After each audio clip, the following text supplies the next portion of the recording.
ఈరోజు నేను kunafa chocolate చేస్తున్నాను. ఇది కునాఫా చాక్లెట్ అన్నదానికన్నా డిజర్ట్ అనొచ్చు. ఎందుకు ఏంటి అనేది లాస్ట్ వరకు చూసేయండి. ఇక్కడ చూడండి అన్నీ రెడీ చేసి పెట్టుకున్నాను. ఇక్కడ కునాఫా సేమియా తీసుకున్నాను. ఇంకా ఒక ప్యాకెట్ పిస్తాచు తీసుకున్నాను.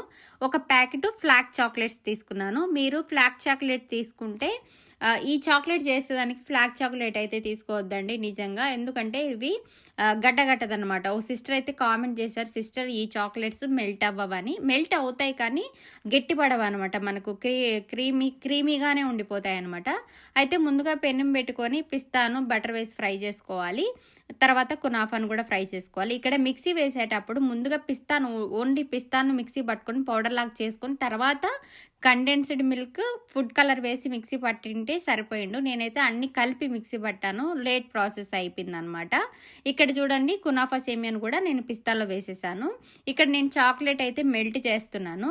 చాక్లెట్ అయితే మెల్ట్ అవుతుందండి, కానీ గట్టిపడదు అనమాట. తర్వాత మనకు చాక్లెట్ లాగా గట్టిపడదు అనమాట, అలాగే క్రీమీ లాగా ఉండిపోతుంది. సో కేక్స్కి అయితే చాలా బాగుంటుంది. ఈ చాక్లెట్స్ తిన్న వాళ్ళు ఇంక వేరే చాక్లెట్స్ అయితే అస్సలు నచ్చవు అనమాట, అంత టేస్టీగా ఉంటాయి ఈ చాక్లెట్స్.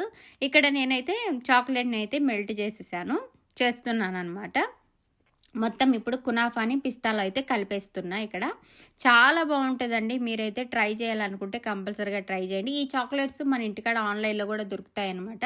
ఒకసారి కంపల్సరీగా డిజర్ట్ లాగా తినండి, చాలా బాగుంటాయి. కేక్స్ లెగ్ కూడా యూస్ చేయండి. టేస్ట్ అయితే ఎక్సలెంట్ ఉంటాయి. తర్వాత అయితే చూసేయండి, ఇక్కడ నేను కండెన్స్డ్ మిల్క్ లాస్ట్లో వేశాను డెకరేషన్ లాగా, కానీ అది నో యూజ్ అనమాట. అటర్ ఫ్లాప్ అయిపోయింది, మనకు డిజర్ట్ లాగా అయిపోయింది, చాక్లెట్ లాగా అస్సలు కాలేదనమాట. ముందుగా అయితే చాక్లెట్ క్రీమ్ వేసేసి తర్వాత పిస్తా అంతా పెట్టేశాను. పిస్తా ఎక్కువ స్టఫింగ్ చేశాను, ఎక్కువ ఫిల్ చేశాను అనమాట. నాకు బాగా ఇష్టం పిస్తా అంటే, నాకు కానీ మా బాబుకి కానీ చాలా ఇష్టం అండి. మా అబ్బాయి అయితే చాలా ఇష్టంగా తింటాడు, నా కొడుకు. పిస్తా ఎప్పుడు నేను ఇంటికి సామాన్లు వేసినా కూడా నేను పిస్తా అయితే కంపల్సరీగా పంపిస్తా. చాలా ఇష్టంగా తింటారు, చాలా బాగుంటుంది అనమాట పిస్తా ఫ్లేవరు. నాకు కూడా చాలా ఇష్టం. తర్వాత అయితే మిగిలిన చాక్లెట్ కూడా పైన వేసేసానండి. ఏదో నాకు వచ్చిన విధంగా ట్రై చేశాను. మీరు చేసేటప్పుడు వేరే చాక్లెట్ వాడండి, చాలా బాగా వస్తుందండి. సేమ్ ప్రాసెస్ అనమాట. ట్రై చేయండి, ఎలా వచ్చిందో ఏంటో కామెంట్ చేయండి. Thank you for watching. Please support. Bye.